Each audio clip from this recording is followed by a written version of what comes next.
जब आपको रोकने के लिए सारे तरीके नाकाम हो जाएं तो लोग आपको पागल कहने लग जाते हैं। क्या आपको पता है असली पागलपन क्या होता है? असली पागलपन वो होता है जो लोगों के गालियों को तालियों में बदल देता है। दोस्तों, यह वीडियो आपके अंदर के पागलपन को आग लगाने वाला है। अगर लोगों को गालियों को तालियों में बदलना है तो आप इस वीडियो को पूरा देखें, वरना आप बहुत कुछ खो दोगे। आज मैं आप लोगों से वो काम करवाऊंगा जिस काम करने से तुम्हारी रूह कांपती है। आज मैं तुम्हें वो सोचने पर मजबूर करूंगा जिसे सोच सोच कर न जाने तुम अपना कितना समय बर्बाद कर देते हो, और इतना जिद्दी बनाऊंगा कि कोई भी तुम्हें झुका ना सके। लेकिन इन सबके लिए तुम्हें पागल बनना होगा, वो पागल नहीं जिसे तुम मरीज के तौर पर देखते हो। मैं तुम्हारे वो पागलपन को जगाऊंगा जो तुम्हें इस दुनिया फैसले के खिलाफ जाने का साहस देगा। क्या तुमने कभी किसी पागल को सड़क पर चलते या फिरते देखा है? उस पागल इंसान को जब आप देखते होंगे तब उसे देखकर दूर जाने की सोचते होंगे। उसे छेड़ने की हिम्मत कोई नहीं करता क्योंकि सबको पता है कि वो पागल है। उसे चाहे पागल बोलो या गधा बोलो, उसे कोई फर्क नहीं पड़ता। ठीक इसी तरह तुम अपने काम में इतना पागलपन भर लेते हो तब तुम्हारी कामयाबी के रास्ते धीरे धीरे खुलने लगते हैं। तुम्हें दुनिया की बातों से, गालियों से, तानों से फर्क नहीं पड़ता।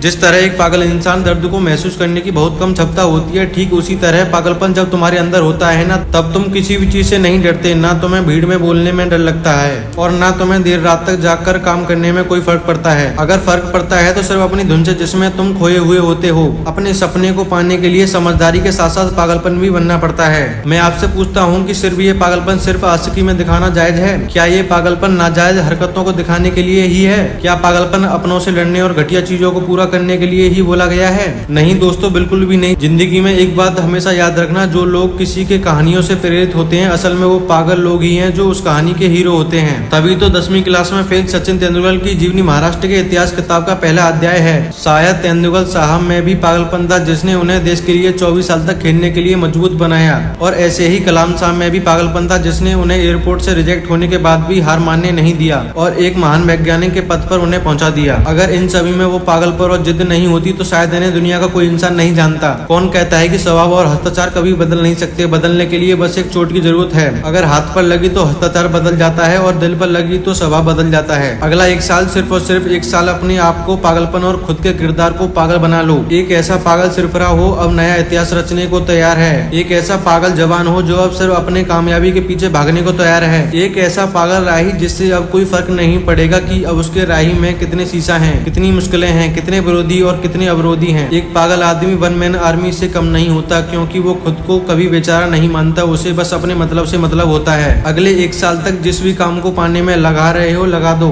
अगले एक साल तक पीछे मुड़कर मत देखो। अगले एक साल तक इस बात की परवाह करना छोड़ दो कि किसकी सगाई है, किसकी शादी है, कौन सो रहा है और कौन किसकी याद में रो रहा है। इन सभी बातों को अगले एक साल तक भुला दो। शायद इस एक साल बीत जाने के बाद तुम्हारे 100 साल सुधर जाएं। शायद ये एक साल की पागलपन वाली मेहनत तुम्हें इतना कामयाब कर दे कि गालियां देने वाले भी तुम्हारे लिए तालियां बजाने पर मजबूर हो जाएं। तो दोस्तों, इस प्रकार की मोटिवेशनल वीडियो को देखने के लिए हमारे चैनल मोटिवेशन विद सक्सेस को सब्सक्राइब करें एंड बेल आइकन दबाना ना भूलें। ओके, धन्यवाद।